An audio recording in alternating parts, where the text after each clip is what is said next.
The Energy Ministry says its checks so far on the contamination of 5 million litres of fuel at the bulk oil storage and transportation company does not in any way support allegations that the company's managing director had any interest in the incident. The sector minister at a news conference on Tuesday said investigations by the Bureau of National Investigations, National Security and the National Petroleum Authority all cleared the MD, Alfred Obeng.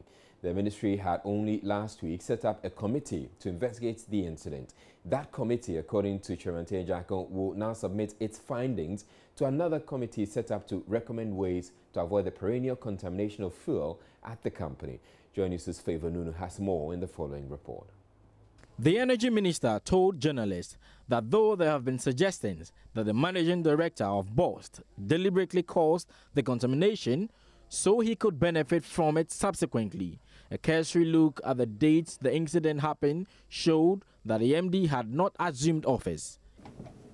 The contamination of the 5 million litres occurred on January the 18th. This was before the current BOST MD assumed office. BOST, as a matter of practice, has sold contaminated products as far back as 2014. BOST received expressions of interest for the purchase of contaminated products from 15 companies, and Movumpina offered the highest price of 1 cedi 30 pesos, which formed the basis for the selection. This is the highest price ever offered for contaminated products. 8. It is not the case that the MD of BOST owns the company that bought the products. And 9, it is also not true that the address of or phone number of Movumpina is the same as that of the BOST MD. He, however, made some recommendations on how future disposals of contaminated fuel should be handled. Review and introduce new regulations on the sale and discharge of contaminated products. B, codify and publish widely a competitive tender process based on transparent advertisement for the sale of products that have become contaminated. C, register and certify only corporate entities that will be designated to buy contaminated products directly from BOST. No unlicensed company, individual, or union member can trade in contaminated products henceforth. The committee set up to prevent a contamination of fuel at BOST is headed by the head of chemical engineering at KNUST, Dr. Lawrence Dakwa. The ministry is therefore asking Dr. Lawrence Dakwa, head of the chemical engineering department of the Kwame Nkrumah University of Science and Technology, an acknowledged expert in the field, to lead the committee to consult all relevant stakeholders to review the entire operations of BOST in order to prevent future contamination of products. One interesting point that came out from this is, what do we make of the committee, the 8-member committee that the same ministry set up to look into the BOST contaminated fuel sale? And his response to this question is that, to a very large extent, the functions of the committee, the terms of reference that were assigned this committee, have not dissolved. It hasn't changed. This committee still remains valid. Circumstances that created the off-spec products, review of procedures to evacuate products. We are not looking at the specific transaction and the allegations therefrom. The minority in Parliament is meanwhile accusing the BNI of attempting to cover up the recent contaminated fuel saga at the bulk oil storage and transportation company. It says the decision to clear the BOST MD, Alfred Obeng, of any wrongdoing in the scandal is uncalled for. Now, Deputy Minority Spokesperson on Energy, Adam Mutawakili, said the committee set up by the minister to look into the issue will not come up with anything substantive. He was addressing a news conference earlier on Tuesday. This is a pure cover-up. Please, let's be serious, Ghanaians. Nanado and Bawumia government must be serious. They must take Ghanaians serious. This massive corruption that has taken place, you single out the MD. Is it because we in minority are calling for the head of the MD? And that is the justice call, very clear justice we made by saying that the MD should step aside. Investigation should be continued. With this cover-up, all what the committee will be doing is impotent. Why do you not produce any resource? They are simply using BNI as a cover-up for the MD to continue and stay in office and stifle the work of the committee that they have set up. Even the committee, how can you give them term of reference without a time frame to bring the report? That itself is a big problem. The committee can take 1 year, can take 4 years, can take 10 years to submit their report. So you see the intentional move by Nanado Bawumia government to ensure that the corruption that has taken place at BOSS do not go anywhere. This is very clear. So what are you expecting? That this committee should have been given the mandate to investigate the BOSS MD as well on whether or not he did the right thing? Very, very important. The committee, first of all, the BOSS MD should have stepped aside, should have at least interdicted by now to show a sign that the President Nana Koforidua and Bawumia are committed to fighting corruption. Let the investigation go on. You give them a time frame within which to submit the report. None of this has happened. So the committee is just given a field day.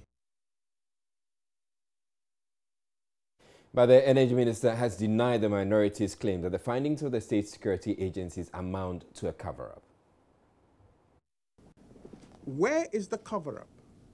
We have, for example, on the allegations that were put forth, we have provided evidence.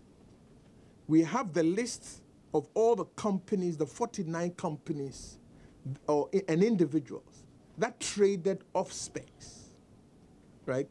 It's a fact. We've put that matter out. We've put the articles of incorporation of the traders also in the public domain. When the matter came up, if there was going to be a cover-up, then there would have been an orchestrated response so that all the agencies would have been singing the same tune. But in the immediate aftermath of the event, you could see that MPA was saying something, this one was saying something, not coherent. We suggest to you that each independent agency was doing its own independent work. But as the evidence emerged into fact, there emerged a convergence of views and opinions. If we were interested in cover-up, we would have from day one orchestrated and choreographed a response, which we didn't do. So I don't know where my good friend is coming up with the question or the issue of cover-up.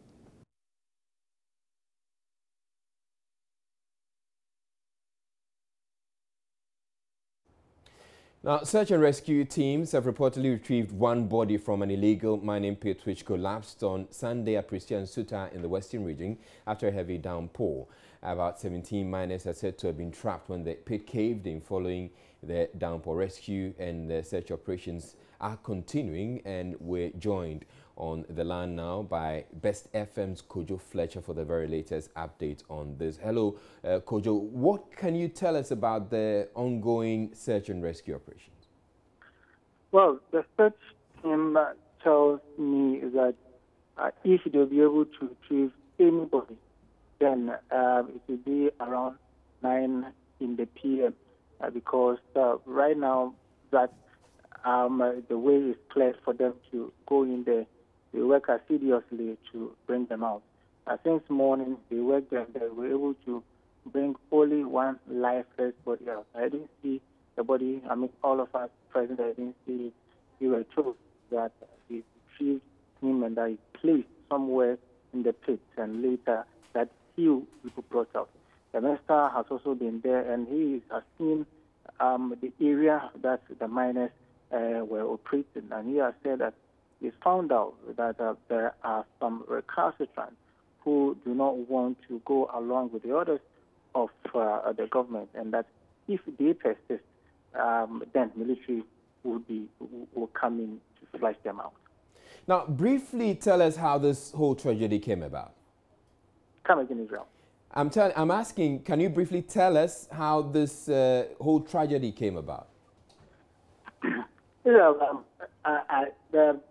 One miner told me in the afternoon that one British priestess had come there to warn them that the leaders at the site are practicing some immoral activity. So he warned them not to do that again, and that on that day they should go into the pit, and that when they defy that orders and go, this will happen. That is why they called on the priestesses this afternoon to come and do all that he is supposed to do for them to get in there. She told them that if they had not come to call her, I mean, those the rescuers or the search team would have also been died by now.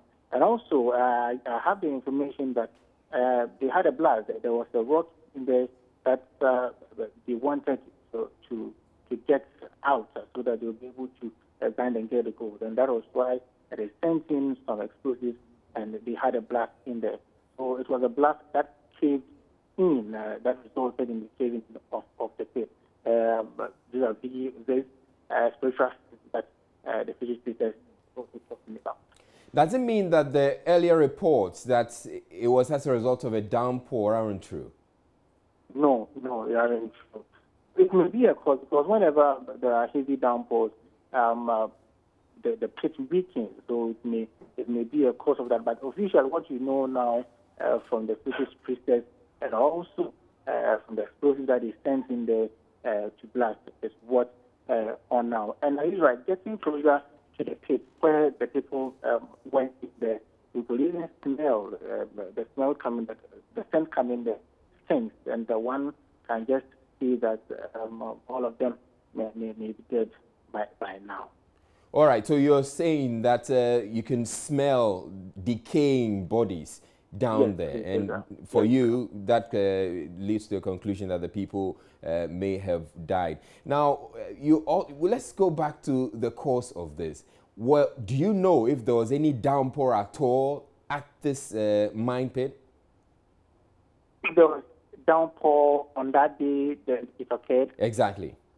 Yes, of course. There was a downpour on that Sunday. It's been here in the district. But you're saying that the downpour didn't have anything to do with the mine pit collapse?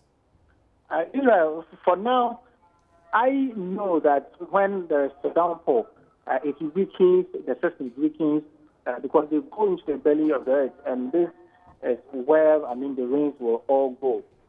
But getting the fact of information at the site just noon when I was there, but explosives and also what the specialists came to say, I would not rule out that the downpour may have caused that, but they also have a way of dealing with it. The explosives apart, and also, the traditionalists or the specialists also have a way of thinking. All right. Now, quickly, tell us, what numbers are we looking at here? We're told that there's 17 people. Can you confirm that? Yes, 17, contrary to what we had the other days, or that had been reported earlier on as 14. So now that at least one has been retrieved, it means it's left with 16 other galanseyers there. However, Israel, listening to the people around and the galanseyers, it seems there may be more numbers in there. Okay. Just that some in economical issues that may in going forward we may have more than the 17 that. What sort of numbers are you hearing? Some are saying 22, some are saying 25, because the pits that collapsed were two, and that two too, it could take around 15, if I should put it that way. And listening to some of them, they said that we have those who are part of the gang and those who just come there, go in there and help. So if you know that these people are part of your gang and you are thinking that they were the ones who went there, you may not know whether those, they describe them as looters, were part of those who went there. Right. So apart from the gang that you know, they may be looters who came there unknowingly to the site owner who may also be there. All right. Thank you very much, Kojo Fletcher. Best FM's Kojo Fletcher bringing us that update there. Meanwhile, the minority in Parliament is demanding the resignation of Lands and Natural Resources Senator John Peter Amewu over the death of some illegal miners in the Western region over the weekend. About 17 persons are said to have been trapped in the pit at Prestia after the downpour. Deputy Minority spokesperson on Mines and Energy, Adam Mutowakilu, says the incident is an indication the government's efforts to tackle the menace have failed, and that the minister must take ultimate responsibility. He tells Joy News government would have to change its approach if it wants to win the fight. It's a shock. It's a big shock. And a slap on the face of the Minister for Lands and Forestry. This is a big slap on his face. How come? He's been doing his part, traveling across the country, arresting people. Some claim that the victims are probably people who are not listening to advice and caution. The issue is we have a responsibility to ensure that galamsey do not exist. He gave an ultimatum that come this day there will not be galamsey in Ghana. And we are hearing of pit falling, not only doing galamsey, but it's even killing our people.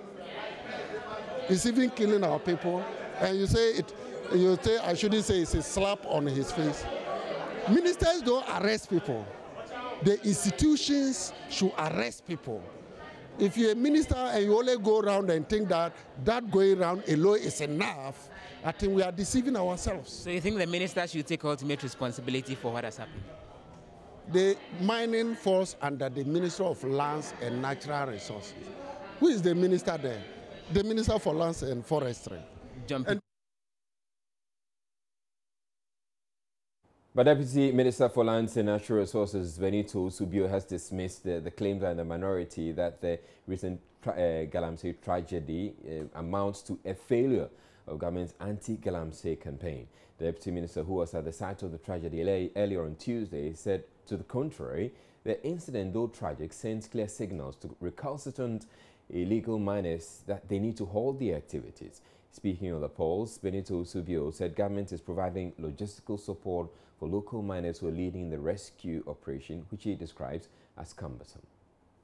It's not the usual or normal galamsey pit that we know.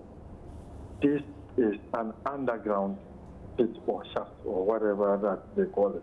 And they've dug a hole that goes to a depth of 80 meters.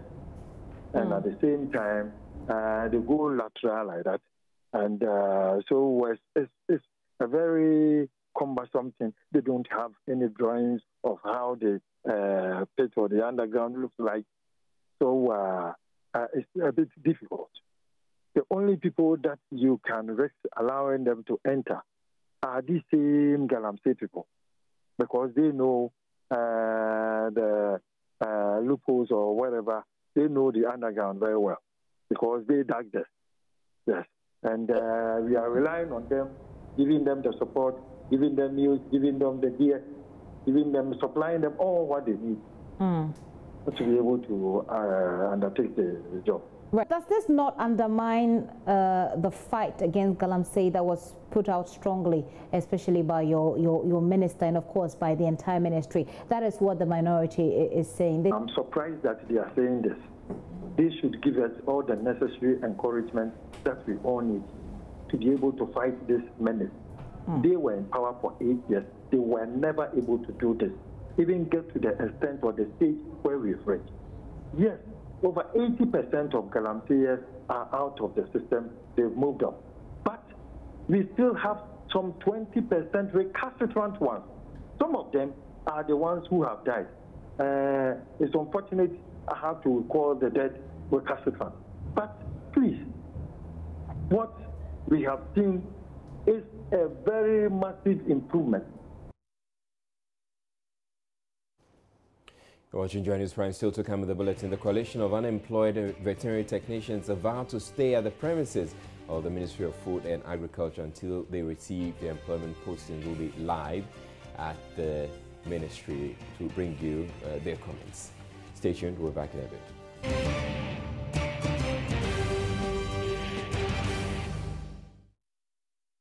Now, some members of the coalition of unemployed veterinary technicians are vowed to stay at the premises of the Ministry of Food and Agriculture until they receive their employment postings. The veterinary technicians say they are frustrated by delayed fulfillment of promises by both the sector minister and stakeholders. Let's go live now to the Ministry of Food and Agriculture and speak with the spokesperson of the group of unemployed bonded veterinary health officers, Daniel Amako. Hello, Daniel. Now, have you received any information at all from the officials of the ministry? All right, thank you very much, Israel. Right now, what we are seeking for is for the ministry to provide us an evidence that something has been worked on. They keep on telling us the thing is being worked on. And we want to know or want to see an evidence that they have indeed worked on it. What have they, Daniel, what have they told you? Telling them that. What have they told you today? What they are telling us that, they told us that they are still processing it. And they cannot give us the timeline. And our members are saying that they should give us a timeline, because when you tell me you cannot give me the timeline, we have been here, today is the 17th time. So when you are telling me you cannot give me the timeline, it means it's the same story as we done for the previous ones. We came, you say you cannot give us a timeline, and we were patient with you. Second time we came, and this is the 17th time. And you are still telling us you cannot give us timeline. Then what are you telling us? How many of you are there? So we are convicted. Right now, we are about 50 here. We are about 50 here, because the rest have gone down to buy food, and they will be coming back, because we are not going to sleep anywhere. We are all coming to sleep here. And I'm told that there's one lady amongst you who has a baby of 3 months old. Yeah. Why are you deciding to subject that baby to this kind of torture? No, we are not subjecting her to that thing. Well, you should be advising her to actually go home. We cannot be blamed. No, we've advised her to go home and, just prepare and, wash down the baby. And if possible, if they can get somewhere and secure accommodation for the night. So we have actually advised her. But the rest of us, we are here. We are not moving an inch. We are here. For how long are you intending to stay there, Daniel? What we are saying is simple. Either they give us a timeline, or they give us evidence of our clearance. That's all what we are seeking for. But right now, it's like the ministry is not in the position to give us any timeline, and they are not in the position to give us the clearance. All right. So my question to you, concrete information, it means we are not going. My question to you is, for how long do you intend to stay there? Fine, we cannot tell, but if tomorrow we don't hear anything, we will still be here. And if on Thursday you still don't hear anything? We'll be here. We'll be here, and our position is that, fine, if Thursday they don't tell us anything, it means the ministry does not need our service. And for that matter, we are of the view, once again, that the school must be closed down as the only college in Ghana, which used to be the only college in West Africa, and you are treating us this way. It means you don't need our services. Let me say, you don't care about the Ghanaian public health, because I'm telling you, all of us bear witness what Mr. Seth Kwame Watin showed. Deadly pets, the devastating effect of rabies alone on the Ghanaian life or Ghanaian populace. Not to talk of TB. TB alone kills, on the average, 20 people a day. Have somebody question why TB is still in the system? We don't have the personnel to manage it from animals, which are the carriers, to human being. You see, a lot of ailments here and there. As I'm telling you, the quacks are operating. The quacks are in every part of Ghana, and they have been introducing chemicals or drugs into animals, food-producing animals. And these quacks, do you know what they do? They don't know the pharmacology of the drug they use. They use them simply say the chemical and physics behind the drugs, and they pump it to animals. They end up in our diet. We consume it. That is why these days, when you fall sick, you go to hospital, they give you drug to treat yourself, and it is not healing because you have been consuming the strong one into your system. So when you take one antibiotics, it is not working. All right. As I'm speaking, quarantine stations, most of them have been closed down. Let me tell you, most of us here, we are still managing the district. Slaughterhouses, we are still there because the men are not there. Veterinary is down for lack of paraprofessionals to manage the system. That is our concern. Our concern is the health or the welfare of the Ghanaian community. That is where we are suffering. All right. We play a paramount role in the public health system. Thank you very much, Daniel Mwaku. Daniel Mwaku, if the ministry is not responding to us, of the group of unemployed bonded veterinary health officers, and they're picketing at the Ministry of Food and Agriculture. They're saying that they intend to stay there until they get some commitment or some evidence from the ministry that they will get their postings. You're watching Joy News Prime. We're taking a break. We're bringing you business news right after this.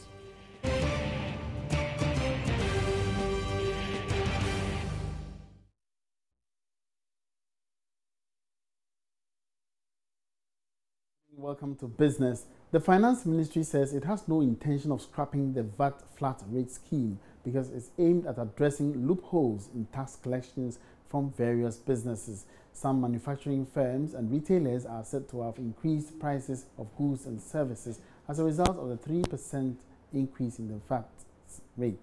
But Deputy Minister of Finance, Koforidua, says the tax should rather lead to a reduction in prices of goods and services.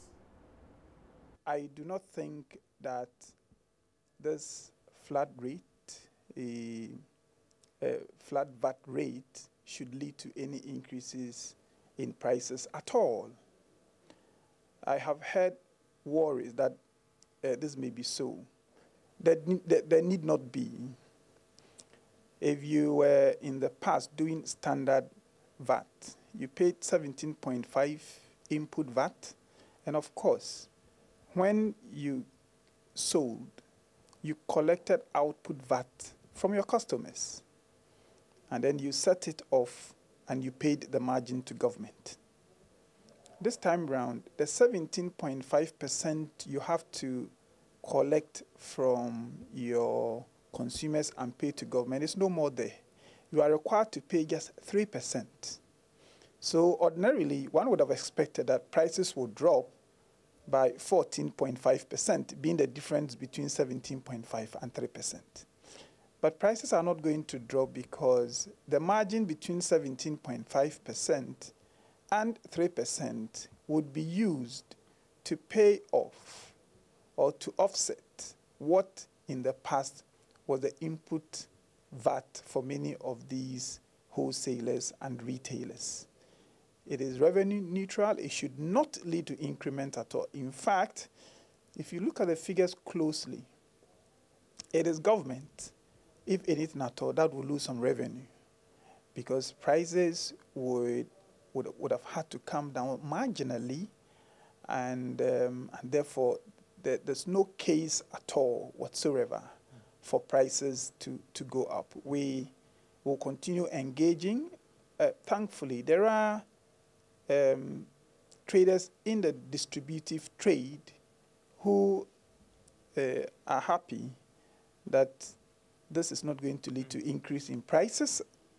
And I am confident that in the end, the the market itself will respond to those who increase prices, because as I go around, it is not every retailer that has increased their prices.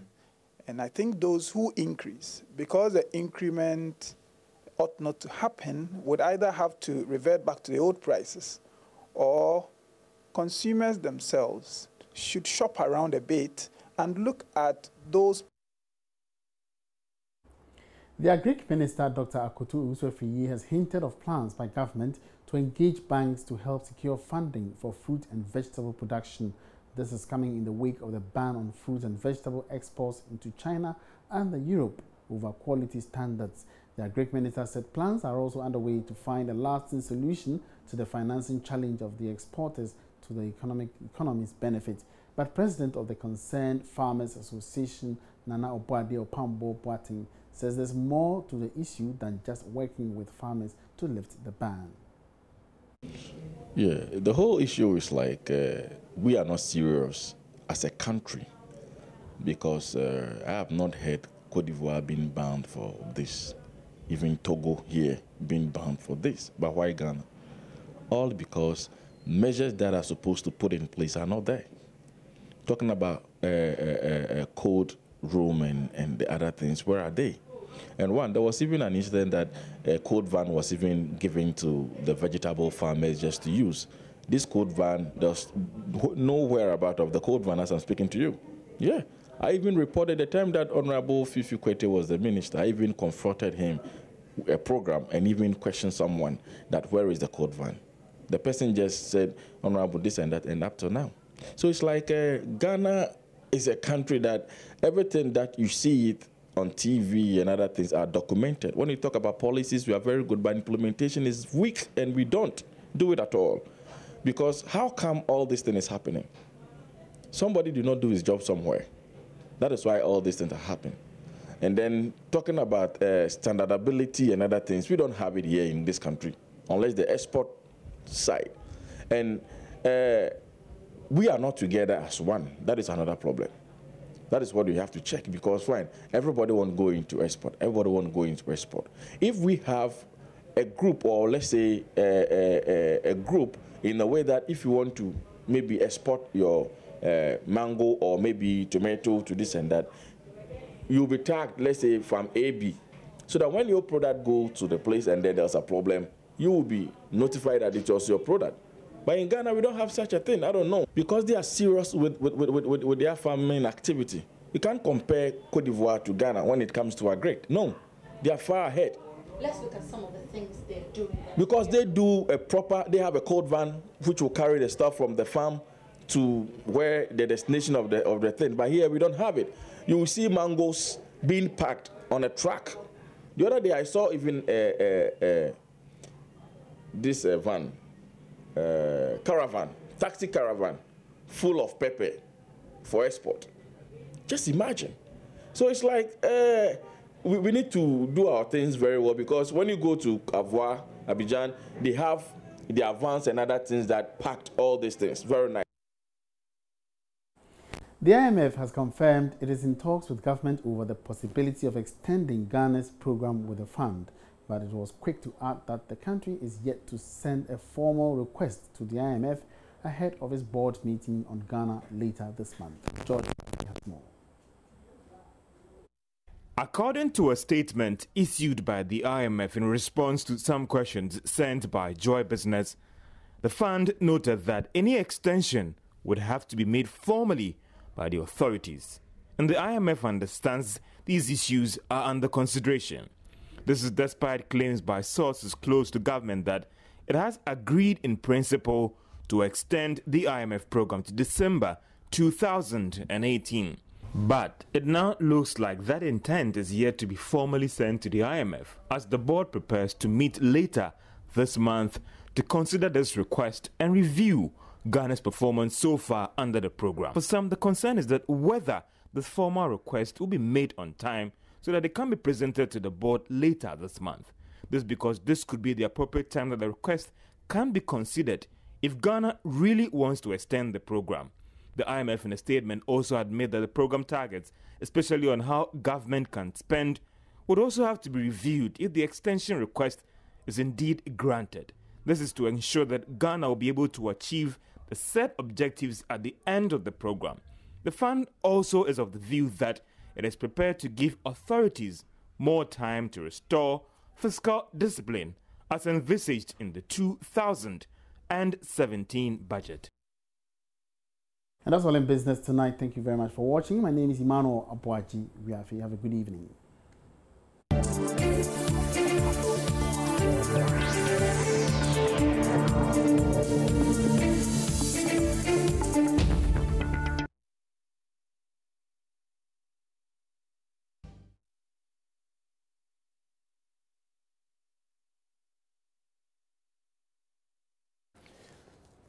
Now, the multi-billion-dollar funding arrangement with China recently brokered by Vice President Dr Mahamudu Bawumia is expected to fund several infrastructure projects, including a massive expansion of Ghana's railway network.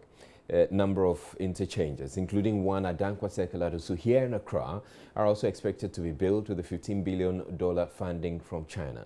Giving further details of the facility at the China-Africa Business Summit in Accra, the Vice President explained the deal, which is a joint venture rather than a loan, will soon be put before Parliament for approval, adding that government is hoping to leverage 5% of the country's bauxite deposit at its stake in the venture. We could not ask China to give us aid to finance this type of quantum of investment we needed. We could not borrow this quantum of money we needed. But we knew we had the bauxite sitting in the ground. So we said, this is time for a new model, a new financing model. China, by and large, had been lending money. That is the old model. And we are saying we can't borrow, but we know we have the wealth. So let us find a way. So essentially what we did was to propose a new way forward, to say we have a needs of close 15 to 20 billion. We know we have 460 billion sitting in the ground. Can we reach an arrangement where we can leverage less than 5% of our bauxite reserves to unlock this 15 to 20 billion? And that agenda includes the construction, because we need this for construction of hundreds of kilometers of railway lines, roads, provide irrigation, facilities, hospitals, schools, construct dams, and so on. This new model means that we are not borrowing money from China. Somehow people think that we've gone for a big Chinese loan of 15 billion. No.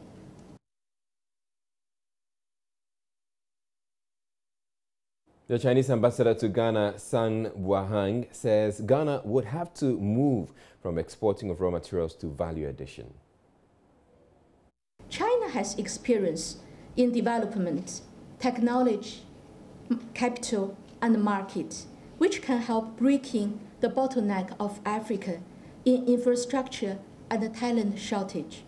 It can also help turning the rich natural and human resources and the potentiality of Africa into the driving force for development and fruits benefiting people's livelihood, accelerating industrialization and agricultural modernization, and achieving economic independence and sustainable development. It is my hope that in the near future, Africa will shift the model of exporting raw materials and establish a complete industrial chain. People can see more goods made by China and Africa jointly in the international market. The Federation of Disability Organization wants government to roll out a comprehensive employment policy for persons with disability. The plan, according to them, will compel various government institutions to employ and reserve a quota for qualified persons with disability into mainstream jobs. President of the Association of Koforidua was speaking at the launch of government's Disability Road Toll Initiative, which has so far seen 74 persons employed to man toll booths. The initiative is in fulfillment of a campaign promised by the Koforidua-led administration to create jobs for persons living with disabilities. Matilda Vamega tells us more in the following report. If you're a motorist who uses a highway with toll booths dotted on it, chances are the person you see manning the booths may be a person with disability. That's because there's a new initiative dubbed Persons with Disability Road Toll Initiative, which seeks to reduce the rate of unemployed PWDs.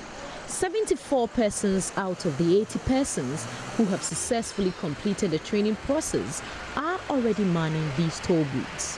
You know, job issue in Ghana here is quite difficult, but you know, with the introduction of this policy, I believe that we some of us who have been employed here are really, really blessed. Yeah, looking for a job. When you go to place to look for a job, they look down upon you because you are a disability. You have a disability, you are PWD, so they think you can't do anything. Even when you are talking to them, they look down upon you. That's how we find ourselves, so we thank the government.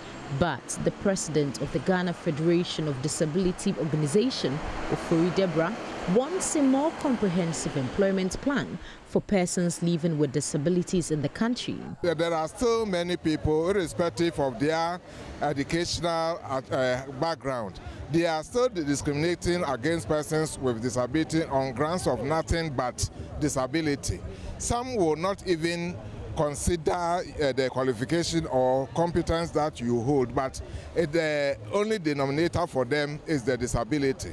So we believe that even though some people are showing positive attitude towards the persons with disability now, but the fact remains that those who actually constitute the cream of employers are still living in the past about disability. So without any policy that will compel them to act, in fact, it will just depend upon their whims and caprices, and that will not augur well for persons with disability, especially our youth who are in the educational system, cracking their brains to acquire professional and academic skills. Roads and Highways Minister Kwesi Amoakwata has been explaining how the ministry intends to block the loopholes, accounting for revenue losses at the country's toll booths.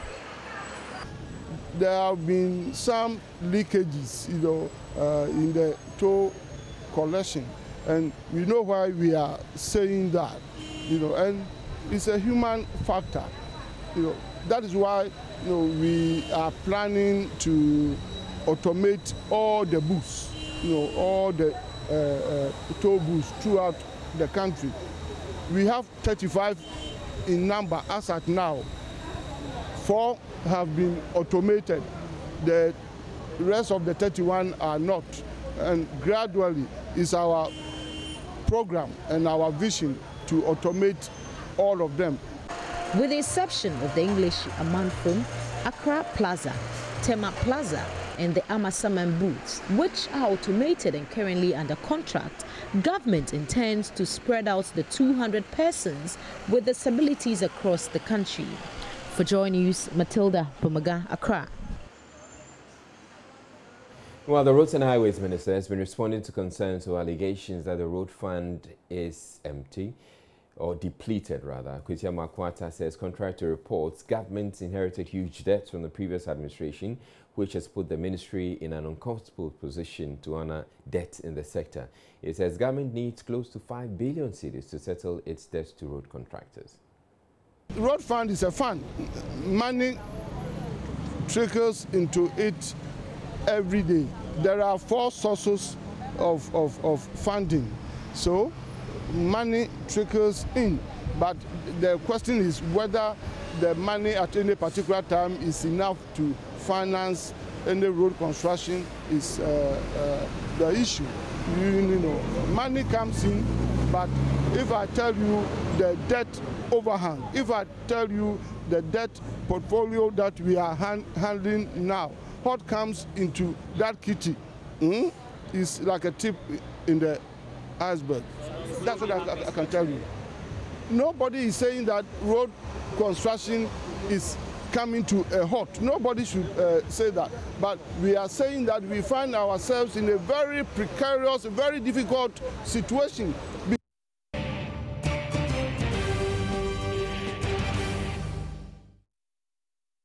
Now, the state will on July 24 get a chance to question businessman Alfred Woyome on how he used millions of cedis paid him in judgment debts some 7 years ago. This was after the Supreme Court on Tuesday quashed latest attempt by lawyers for the businessman to stop his oral examination. The Koforidua-led government had campaigned on a promise to retrieve the 51.2 million cedis paid Mr. Woyome, and on Tuesday reaffirmed its resolve to recover the amount. Joseph Akable was in court for Joy News. The businessman himself didn't make it to the courtroom on Tuesday, and he was represented by one Nelly Woyome. Delivering his judgment, Justice Benin said the businessman had failed to show which kind of irreparable damage he'll be suffering if the court disallows his application and goes ahead to allow the oral examination to take place. Justice Benin described the application as without basis, for which reason he dismissed it, fixing July 24 as the date for the oral examination. There was some controversy right after that ruling was given.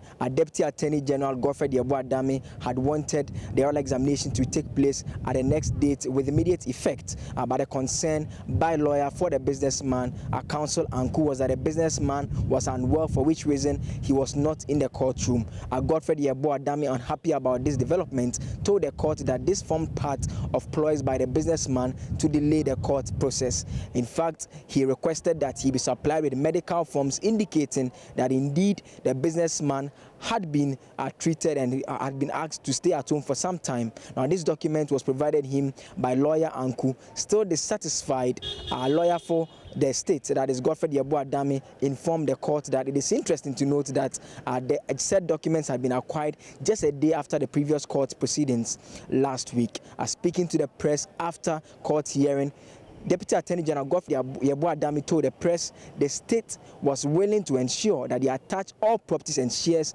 belonging to the businessman to ensure that the debt is satisfied. I think that the dismissal was in order. It only shows that all these attempts by Mr. Woyome are just with a view to avoiding the judgment to the court. But clearly, the day of reckoning will come. We believe that surely time will catch up with him and we will have no option but to pay up the money. Well, the 24th of July, the date court has fixed 24th July for us to examine him. Yes, so he has no option but to appear on that date to be examined. Today he came to court with a medical excuse indicating that he was not well. I believe there is no attempt to dodge, but clearly he cannot dodge forever. We will attach all the shares that he has in various companies. We will also go after all the properties that he has, and ultimately the judgment will be satisfied. 3 questions will be answered by the businessman on July 24.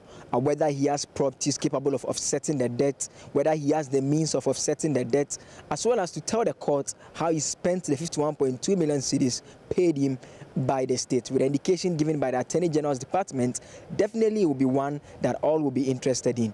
Reporting for Joy News, Joseph Akable, Supreme Court. Also, private legal practitioner Victor Adaudu has dragged the Attorney General and the Bank of Ghana to court over the controversial $2.25 billion bond issue. Mr. Adaudu, among other things, is praying the court to direct the AG and the Finance Ministry to furnish him with copies of documents in respect of the bond transaction. This follows the AG, Attorney General Gloria Kufuor's failure to provide same in a petition by the lawyer in May this year. Mr. Adaudu tells Joy News he believes the court will enforce its fundamental human right. Information is a very, very vital ingredient that you need.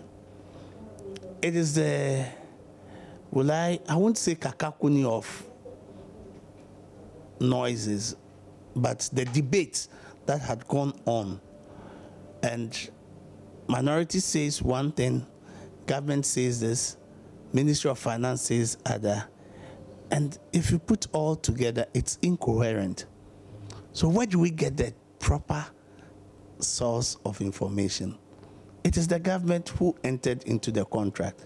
He has the documents, he has all the information they trail, and they need to give us the information. But what makes you think that the court can compel the AG to provide information she says she doesn't have?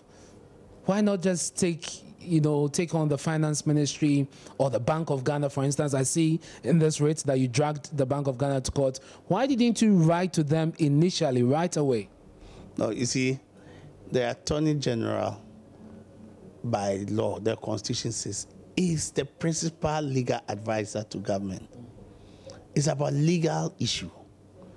So she advises government and all the institutions. That is even the reason why when, let's say, Ministry of Finance has done something against you, you can't sue Ministry of Finance. You see the Attorney General. Because she represents government, she will initiate or act for on behalf of government.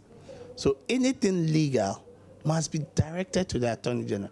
It is her duty to make sure to get information from all the agencies and everything, every suit against government, to come and speak for government. Okay, so let's talk about the reliefs you are seeking from this case. What exactly do you want the court to do for you? I've asked about 25 questions that they should provide the documents, supporting documents and evidence. So that's what I'm asking the court to compel them to provide all this information for my consumption, and as well as the general public's consumption. MP for Kwabre East, Francisca Otimensa, says earning a degree in law is a major boost to a parliamentary career. She's among the first batch of graduates to receive their certificate in a week-long congregation at the Kwame Nkrumah University of Science and Technology. Francisca Otimensa was still a student when she won the parliamentary seat on the ticket of the New Patriotic Party last year. She had to combine legislative work with academic commitments, which she has now completed. She spoke with Love News after receiving her latest academic laurel. One thing that has helped me is time management. I told myself I'm going to concentrate on law and politics, so any other thing, I don't concentrate on it.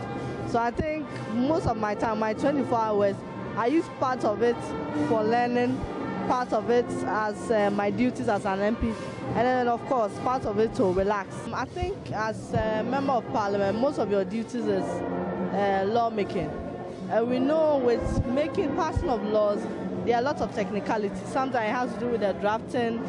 A bill comes to parliament, you have to make a lot of amendments, and we know how lawyers or judges communicate. S or A in a word can change the meaning. So I think as when you do law, it helps you because all these things, you learn it in class. So when you go to parliament, you're able to apply all these things to come out with the best laws. Because if we pass laws in a haste and then they are of no use for the people, I think it's of no use. That's it for the bulletin. My name is Ujolai. Thank you very much for watching. Have a good night.